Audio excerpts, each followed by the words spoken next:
Barbarians. The men too angry to die. The rageaholics. The buffest boys.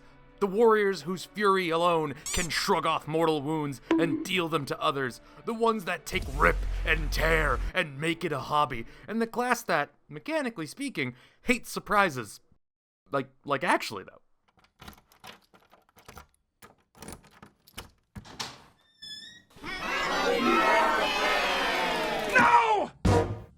Stop right there, Philanderous Adulterer. This content is not kid-friendly. Comply to these PG guidelines or perish. Yeah, I'm not doing that. We have like 15 more kills lined up. If you will not make this content more approachable, then I will. There. Good and kid-friendly content. Oh my god, silent image. YouTube actually allows this kind of stuff? It's perfect kid-friendly content that we support financially. You're f***ing sick. I'll just leave this PG logo here. This will appease the YouTube gods. Now I'm off. Just remember to think of the children. Away! Kids, here's your first lesson. Art is dead. Anyway.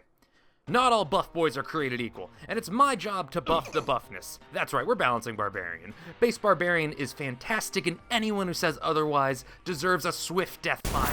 Deserves to get sent to the Shadow Realm. Ugh. Anyway, there's one thing you gotta know about Barbarians before we start. They have an ability called Rage. It makes them stronger, hit harder, and they take half damage from bludgeoning, piercing, and slashing. So imagine the Hulk, but with an axe and probably more naked. Got it? Good. Let's move on. There is one thing that should get changed about base Barbarian, though. Reckless attack. It allows you to attack with advantage, but all other creatures get to attack you with advantage until the start of your next turn. It's total risk versus reward, which is awesome. But this is what always happens with this ability, and it happens at least once every session for everyone who plays D&D. The player attacks, misses, forgets to say they attacked recklessly, so the DM just lets them attack recklessly on their next attack. It's an honest mistake, and the way the ability is worded, you can only make reckless attacks if you announce it before the first attack. DMs, if your Barbarians forget, just let them do it on their next attack. It's super non-optimal to do this because enemies still get to attack them with advantage, and they missed attacking with advantage on that first attack, but we're all human. Well, most of us are. Players should be held accountable for knowing their character and how it works, but cut them some slack. Unless they roll a 1 and say, "Oh, I meant to say I was attacking recklessly, can I re-roll?" Then, cut them no slack. You leave them to the wolves, to be fed on by beasts. Let their flesh be the meal for... Let the animals come over for a tea party with the Joker and pregnant Elsa. That's a good segue to the next topic, I guess. Not the pregnant Elsa thing, the animal part. Because the best Barbarian is the Totem Barbarian. This subclass lets you take on animalistic aspects to be more bestial in your rage. So the strongest one is clearly Totem Barbarian, and the weakest one is Totem Barbarian. Wait, what? Okay, so Wizards of the Coast would lead you to believe there are only 7 official Barbarian subclasses, or Barbarian paths as they're called, but there are effectively 13. For example, the Stormheld Barbarian is one such subclass. It also has 3 options that it can take to drastically change up their playstyle, those being Desert, Sea, and Tundra. Path of the Totem has 5 options attached to it, and yes, I'm including the ones from the Sword Coast Adventurer's Guide, aka the Skag. Not that I want to, but they decided to glom themselves on to this subclass, so I guess I'm talking about it. And no, that doesn't mean I'm going to be covering Battle Rager because I really hate this book. The totem options are bear, eagle, wolf, tiger, and elk. So for the purposes of balancing this subclass and ease, we will be comparing the features to the other features that were offered at those levels. At level 3, you pick a totem spirit. The best option for totem spirit is the bear. It lets you be resistant to all damage except psychic. Everyone picks this one because it is stupid strong. Being able to get mad and shrug off radiant damage, aka damage from God, is pretty good. But I'll let you in on a little secret. The wolf option might give the bear a run for its money. It gives your allies advantage on melee attacks as long as you're standing right next to the enemy. The more allies you have that attack in melee, the stronger this ability gets. I run a game with a wolf barbarian, a champion fighter, and a rogue, and dear God, they hit like a truck. They're like a mosh pit of death. So if you're considering playing a totem barbarian, don't sleep on the wolf. The worst option offered at level 3 is the Tiger. Unsurprisingly, it's from the Skag, a book that's so bad that Wizards of the Coast banned it from official play. Yes! Banishment for you, wretched child! The Tiger option lets you jump better, and then that's it. That's all it is. In a D&D game centered around basketball, this would be top tier. But until they release the adventure book Baller's Gate, A Dunk into Avernus, shrugging off mortal wounds will just be better. So we gotta add something completely new here. To my surprise, we have yet to receive a barbarian that focuses on grappling. At least we have not received one at the time of recording this. So let's give him that. As a bonus action, you can grapple a creature. Tigers and most big cats in general hunt by grabbing prey with their claws and hold prey down so it can sink their teeth into the prey's neck. And it holds it there until it bleeds out or its neck. Until they find true love and live happily ever after. My point is, tigers are good at grabbing things. Let's just go to the Totem's level 6 feature. All these abilities are neat out of combat things. Nice. The Elk's feature doubles the travel pace of anyone within 60 feet of it. Becoming twice as fast sounds stupid good, but this feature is actually worthless. It increases your travel pace, not your walking speed. So this ability does not apply in combat, where still, no one does travel time, and if they do, it is entirely dependent on the DM. So it's a feature the DM gets to use, not the player. This feature is a non-feature, meaning we gotta give them something completely new again. How about the ability to watch out for predators? So you get advantage on perception checks during a short or long rest. A deer should be good at looking out for predators. You don't want a tiger to grab you and, help you find true love. Oh, that sounds so much worse than what I actually wanted to say. Going back to tigers, their level 6 feature is also kinda, It just gives you proficiencies. I mean, yeah, that's helpful, but it's not cool. Eagle can let you see up to a mile away. Every seat in a baseball game is like a front row seat, and a front row seat is probably too much. It would be like looking at their skin under a microscope. You ever see those microscopic creatures? We all have tiny, eldritch abominations crawling all over us. We don't have to wait for Cthulhu. He's here, he lives on your face, and he brought his friends. You're welcome, Internet. Anyway, let's do the old switcheroo and make that level 3 jump buff their level 6 feature. So your jump distance is increased at level 6. That seems more in line with everything else here. Okay, last thing on this subclass, the Totemic Attunement for Eagle at level 14. Usually, the features have a sentence of flavor text, not this one, and they could really use it here. This feature gives you the ability to fly. How? We don't know. It gives you nothing. Do you grow spectral wings? Do the winds gather to lift you? Does a time traveler come from the future to give you a jetpack? You can't say that last one isn't what happens. There's nothing in the rules that says that can't happen. That's right, I'm invoking Airbud's Law. He's right. Ain't no rules said the dog can't play basketball. Anyway, you get mad at gravity and start to fly, but you fall back down at the end of your turn. So you take fall damage if you use all your movement to fly. In practice, you fly up 20 feet, then fly back down 20 feet so you don't take fall damage. This just feels bad. You're not embodying a soaring eagle, you're embodying an eagle with narcolepsy. Because when I think raging eagle spirit, I think Mr. Bean from 2001's Rat Race. That's a reference. Let's fix this so you don't take fall damage up to a distance equal to your walking speed. So if your movement speed is 40 feet and you fly up 40 feet at the end of your turn, you fall unharmed to the ground. If you were to fly up 70 feet, you would subtract 40 feet from your fall damage calculation and only take 30 feet of fall damage. Here's my version. Now get out there and give Sir Isaac Newton the bird. Our next buff boy is the Berserker, the original Barbarian. The guy who gets so mad he sacks Rome. Yeah, we burned down your cities and beheaded your senators. Get over it, you snowflake Romans. Go vlog about it with Caesar at your ritzy vomitoriums. Berserkers can attack with their bonus action and with their reaction. That's potentially 4 attacks around. What is this thing? A level 20 fighter? He can put out so much damage. Does that scare you? Makes sense, because he can terrify people just by standing there. Menacingly! Oh, you think you can charm your way out of this one? Get him to listen to reason and chill? Well, I got bad news for you, bucko. This barbarian has no chill. This subclass can put out some serious damage, but much like the dad who swears he doesn't own any Playboy magazines, it's got some issues. The ability Frenzy lets you attack with a bonus action. Great, but it also gives you 1 level of exhaustion every time you frenzy. Not great. What is exhaustion, you ask? Well, here's the chart. Let's break this down in layman's terms. Level 1 makes you bad out of combat. Level 2 makes you slow. Level 3 makes you bad in combat. Level 4 makes you as squishy as the wizard. Level 5 gives you polio. Level 6, you die! This subclass feature can kill you if you use it too much. What's worse is that exhaustion only goes away if you take a long rest, and that's only to get rid of a single level of it. So multiple levels of exhaustion require multiple days of recovery. Usually the people who play this class are really into role-playing, and because of Critical Role, they see Grog and just want to imitate that, that's fine. They want that give and take, that risk versus reward. And if I am to change this for the better, I have to keep our Shakespearean drama queens in mind. So here's my proposal. We replace Frenzy with Come and Get Me. To sum this up quickly, what Come and Get Me does is you can attack a creature with a bonus action, but it forces a creature to attack you with an opportunity attack.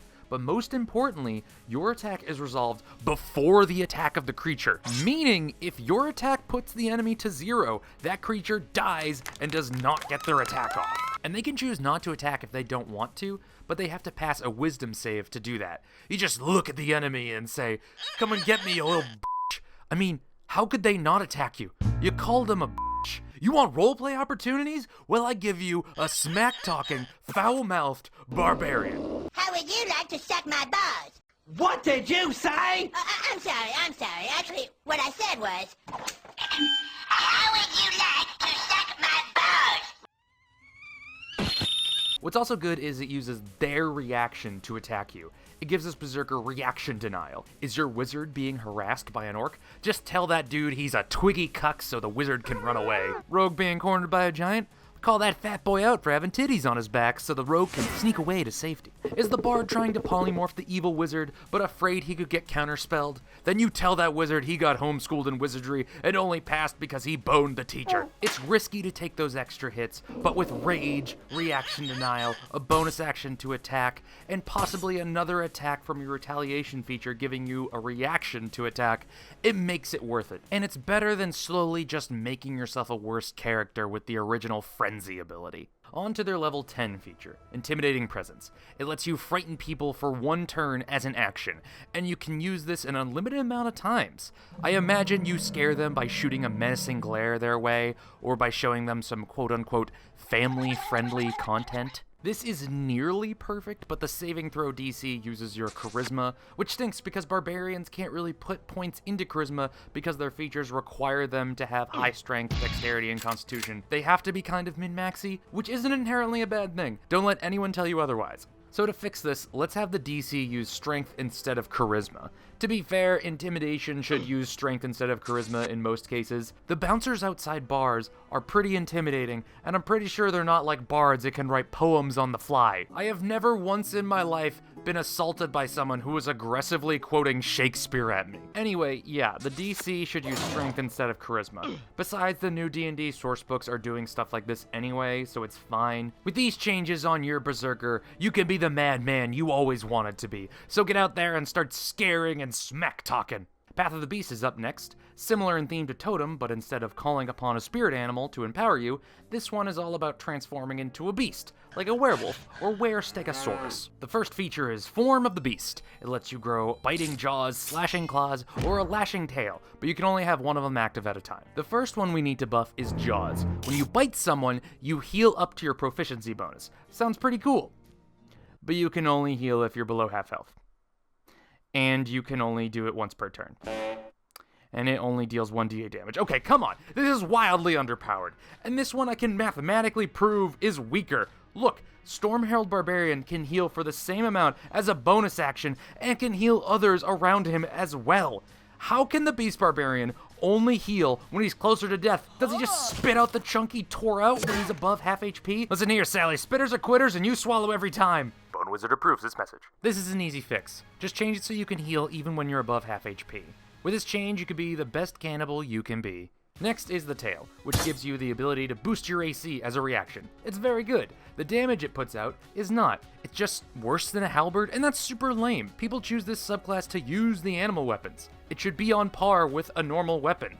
I don't want to use a long stick with the axe on the end of it. I want to use the tail. I want to be a were-stegosaurus, the dinosaur that used millions of years of evolution to be the ultimate kneecapping machine. So let's just make the damage 1d10 piercing, and now it's not suboptimal.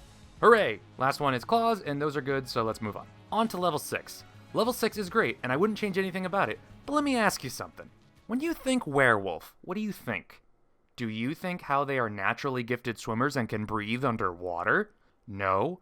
Well, that's what the level 6 feature gives you, which mechanically is cool, though it does completely fly in the face of werewolf mythology, because werewolves are afraid of water. Let me explain. So most weird myths are made to explain something in real life. Spiders can weave intricate webs because they used to be master weavers.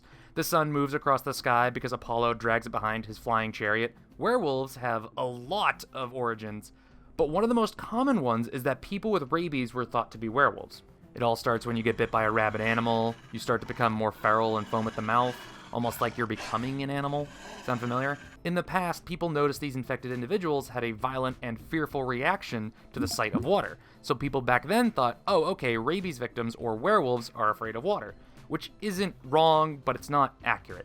People with rabies who try and swallow water experience violent throat spasms that feel like painful choking, and when they do that once, they don't want to do it again.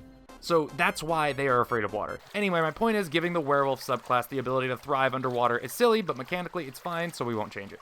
At level 10, Infectious Fury allows you to give someone temporary rabies, which is awesome. It lets you deal more damage or make your target go crazy. Personally, I think that if you hand the infected person a glass of water, they should have to make a save or be absolutely terrified, but I'll just let sleeping dogs lie. So these changes are good, but still not quite as strong as Totem Barbarian. To level these out, we're gonna give them an additional feature at level 10. It's called Shapeless Beast, a feature that lets you switch to your beast weapons as a bonus action. This ability lets you switch on the fly and be a natural Swiss Army knife, adapting to the situation as you need to. Which makes sense. You are a shapeshifter. You look at billions of years of evolution and say, You're too slow! and then flip Charles Darwin the bird. I grow a tail when I want to, Charlie Darwiner. And with that, I think Beast Barbarian is on the same level as Totem Barbarian. It may not have as much raw power, but you are as adaptable as a Boy Scout on steroids.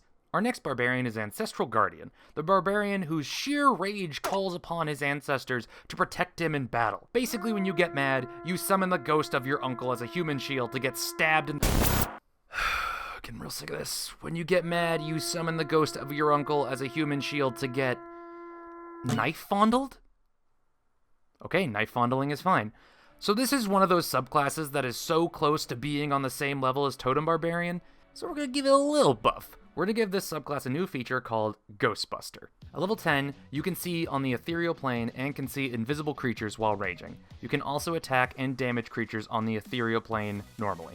I think the guy who deals with ghosts all the time should know how to bust some ghosts. Smack Casper in his dumb, pudgy, undead face. Are you about to be visited by 3 spirits that could teach you the true meaning of Christmas? Not today, Dickens. Ghost of Christmas present? More like ghost of presently about to be re-murdered. And I know this buff is pretty niche and extremely situational, but as I said, this subclass didn't need a big buff to be similar in power to Totem Barbarian. And side note, how do we get a Ghost Barbarian before Wrestling Grappling Barbarian? Where is my Luchador Barbarian, Wizards of the Coast? Make it happen! While we're on the topic of subclasses that need a tiny buff, Path of the Zealot. This is what this subclass is. Imagine a Crusader Paladin, but they have no sense of honor, are way angrier, naked, and might actually just be an undead zombie. That's how a Zealot Barbarian do. They get a mini Divine Smite, have a coupon to be raised from the dead on the cheap, can reroll failed saving throws, and can act normally while they rage, even after they die. Let me make that last part perfectly clear. A Zealot could be decapitated, misplace their head because they're a robot, and still be fine. This is all because they are God's #1 fan. This subclass is insane, but it has one flaw. It doesn't have a social feature. All Barbarian subclasses give one social or out-of-combat feature. Totems can talk to animals, Ancestral Guardians can use their ghost family members to scout ahead, and Beasts can swim and not respect the myths they're based on. Barbarians are strong fighters, but it's not all about letting loose the building rage like a tidal wave of ultra-violence. Sometimes it's about talking to a kitty cat. So we're going to give them No Rest for the Dead. At 10th level, you gain the ability to have the divine source of your power shunt a spirit back into the corpse to provide you information. When you do so, you cast the Speak with the Dead spell, without using a spell slot or material components. This god likes you so much they punt the restful spirits back into their corpses so they can aid you on your quest. Or more realistically, whatever stupid questions your player characters have at the time. so probably ask them how to summon Antonio Hawk, the elder deity of skateboarding. While this seems like a weird pick for a holy warrior marked for a lifetime of battle, I'd argue information is as crucial to war as a weapon is. Plus, the subclass gives off the unkillable, almost immortal feel, so the idea of animating a corpse to get information fits the undead vibe. So get out there and defeat the cult of Antonio Hawk, you religious nut. Let's hear your battle cry, little guy.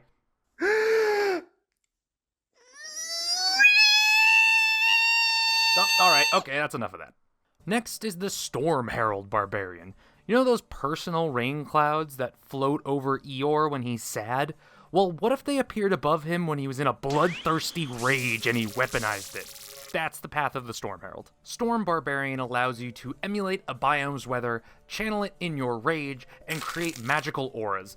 And this is one of those subclasses that's actually 3 subclasses. In this case, we got Desert, Sea, and Tundra. Desert is the pyromaniacal problem child here. Its level 3 ability allows you to automatically damage all other creatures within 10 feet of it. No save, no attack, just free fire damage in exchange for a bonus action, which would be great, but it affects all other creatures. And last time I checked, D&D is a social game, so if you pick the Desert option, you're telling your friends you want to burn them alive. You're telling your friends you want to bury them alive. How? How is that better? How? What makes you think... You know what? Doesn't matter.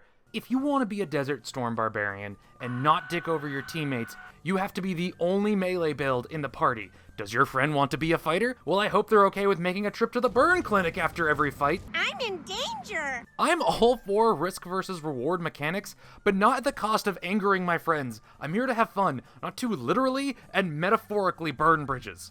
The solution is simple. Make the Desert Aura only hurt people you choose to have it hurt. And if you say that's unrealistic, here's my counterpoint. You're lighting yourself on fire when you get mad and using that as a legitimate battle strategy. Logic has not only left the building, but we killed it and buried it next to Elsa in the backyard. Also, we're gonna up the damage a little, because it's a bit Not much, but a little. Just a little. Desert's level 14 ability, Raging Storm, is pretty weak. Basically, when you get hit with an attack, you can use your reaction to burn the attacker. But it only does half your Barbarian level and damage on a failed save and no damage on a successful one.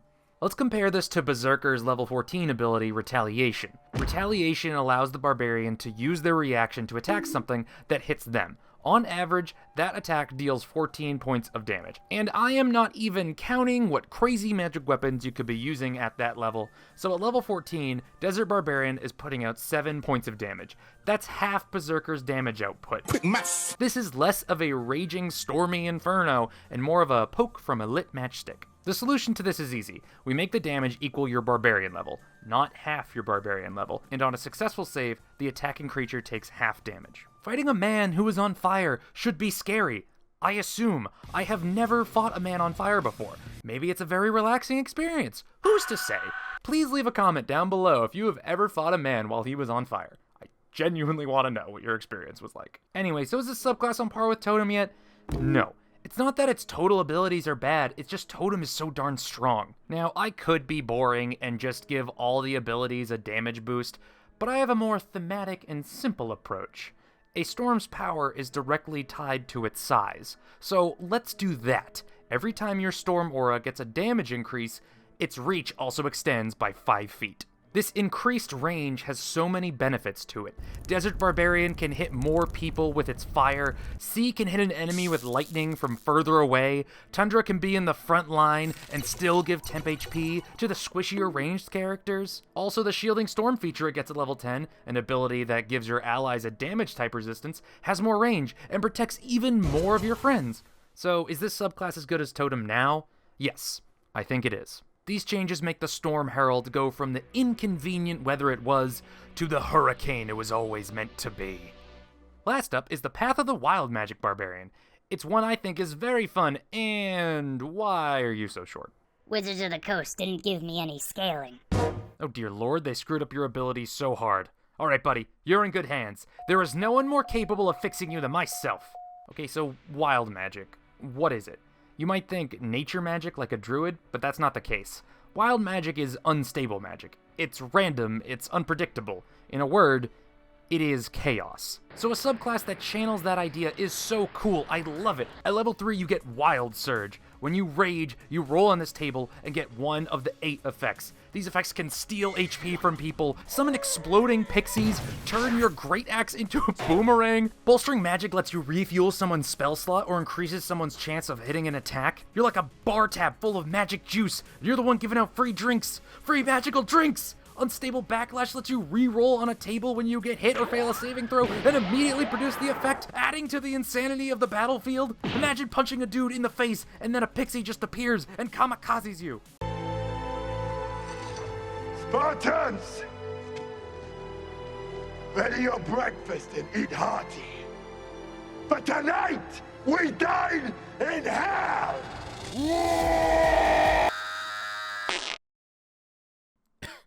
Unfortunately, the damage for some of these abilities never gets any better, so after level 3, you're kind of left wanting. Let's compare these surges to Zealot Barbarian, who can once per turn deal 1d6 plus half your Barbarian level in damage. This ability actually has scaling. I see you trying to do my boy dirty. So let's do that for the damage dealing surges on the table. Take the regular amount of damage listed on the table and add half your Barbarian level. We will also change the scaling on the 6th surge as well, because you're going to need more AC at those levels. I made an updated table and put it in the description. There you go, bud. Free stuff. Now some of you might be thinking, this is too much damage. If you don't let me have this, I will hunt you down and rip out your... I'll have to give you a big tickle, you silly goober. Oh my god, what was that? Who did that? Show yourself! Once I find you, I'm gonna skin you alive, make a flag out of your skin, and then... Once I find you, I'm gonna show you a bunch of ads with busty animated women. What's happening? What's happening to me? Why am I saying these things? Yo, Wild Barbarian, chill. The magic of the YouTube lords is powerful but fleeting, and no one is taking your buffs away. Alright, where were we? Some of you might be saying these changes are too much damage for the Wild Surge table.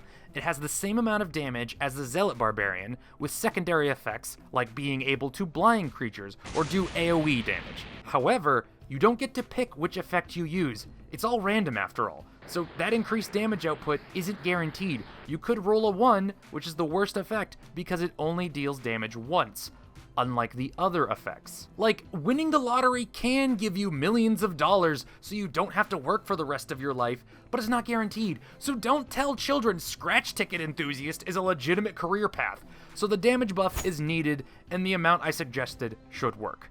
Let's skip to level 14, Controlled Surge. When you roll on the Wild Magic table, you roll twice and take the better option, which is good, but it's not really giving you anything to make you stronger. You're still drawing power from the same table. It's not like it's giving you another tool, it's just giving you better luck. Even if you always got what you wanted from this table, kept rolling 8s, and you became a one-man laser light show to blind the world, that's still something you could do at level 3. So we're going to keep this feature and be adding another one of our own, and it's a good one. Greater Wild Surge. At level 14, you can now have 2 Wild Surge effects at once. When you enter a rage, roll twice, and both rolled effects are produced. If you roll the same number on both die, ignore both results and choose any 2 effects from the table. When you use Unstable Backlash, you can choose to re-roll 1 or both effects. Now we're cooking with magic. Think about it. You could be teleporting around while surrounded by grasping flowers and vines. You could be the magical, vanishing topiary garden of death. This makes for some truly amazing combos. There are certain surges that don't pair well with each other because they use your bonus action, but with Unstable Backlash, you can roll that dice again, baby. Does this sound like absolute chaos? Yes, but isn't that the point? We want to be playing a character that is so crazy, our DM doesn't even know what we're gonna do. You won't even know what you're gonna do. Bet you didn't think I'd become a magic tank that shoots thumbtacks at people when they hit me. This class is chaos, so it should be a little chaotic. Now we got a subclass that can tangle with Totem Barbarian. But what if we needed more chaos? What if we needed a table with more magical effects? 8 isn't enough. Perhaps the wild magic table in the player's handbook. Oh no. 50 is far too few effects for our purposes. Ladies and gentlemen, there is a text in my world and in your world that can aid you in this quest for chaos. It is called the Net Librum of Wild Magic Effects. In this PDF, you will find 10,000 wild magic effects. effects ranging from making a 1-mile zone of truth to turning the moon into a cube. To apply this to our barbarian friend, every time they roll on the wild magic surge table, also roll on the net Librum. A pretty simple trick that creates some fantastic results. The table can kill you, or it can make you unstoppable. It's all a game of chance. There is a link in the description. Go on. Take it. I'm not being paid by anyone to say this. I just think your game could use a tad more anarchy. Is there any harm in that? The text is free. What are you waiting for? That aside, that's all our barbarian subclasses balanced out. If you like this video, be sure to leave a comment down below. Oi, were you just peddling forbidden artifacts? Forbidden is such a loaded word. See? I told you, he's an evil lich, here to upset the balance of nature. I heard he took concentration off barkskin. Or sacrilege. He'll swallow our soul. First off, I'm not a lich. I'm just undead. Second of all, why have you all made an angry mob and barged onto my property? We're here to vanquish your evil from the earth. So you're here to kill me? I think my tone and our pitchforks answer that question pretty succinctly. Well, the joke is on you. As long as the PG logo stays in the corner, we can't do anything violent. We're at the mercy of the lords of YouTube. Actually, since you're a skeleton and not a person, technically this would be no different than hitting an inanimate object. So it's fair game to smash you to bits. Oh, that is bull. I'm still a person. You ain't people. You're a nuisance and a liability. Peddling your dark tomes, doing shifty undead things, and questioning the design of the infallible wizards of the coast. Praise be to them. Praise be to them. And once we take care of you, we're taking away all those heretical buffs you gave to those swarthy-looking folk. You're gonna hurt these barbarians just because they got a raw deal in their inception? That's not fair to them. Why hurt me? I may look different, I may not have blood or skin, but that doesn't mean I'm not human on the inside. You don't know the first thing about being human. You know what, maybe you're right. Maybe I don't know what it's like to be human, but I do know a little about anatomy. Did you know when someone sees something they like, their eyes dilate? Observe. The censors don't come out this far in a video. Without this, you're fucked. Yeah, certainly we can talk about this. I think you said something about smashing me to bits? You know, those kinds of threats make me pretty angry. This has been a barbarian video without any violence. It's criminal, is what it is. I and my friends back here have been holding back a reservoir of rage, and the dam is about to break. Audience, you want to see what Barbarian is all about, because you're about to find out. So boys, rip and tear until it is done.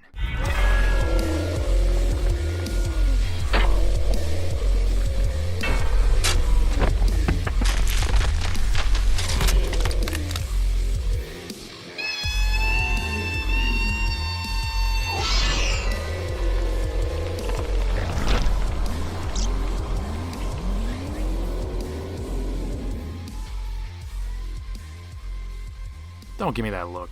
This is a video about a class whose main feature is called Rage. There was gonna be some violence. Plus, do you hear that terrible accent? I did us all a favor, trust me. Oh my god, I'm finished with that video. I don't want to talk about how long it took. Well, I hope you guys liked it. You know, let me know in the comments what you guys thought, and, you know, any feedback you have. I made some other videos that you might like about homebrew and D&D. I really should script out these end cards, but I feel like I nail it every time on the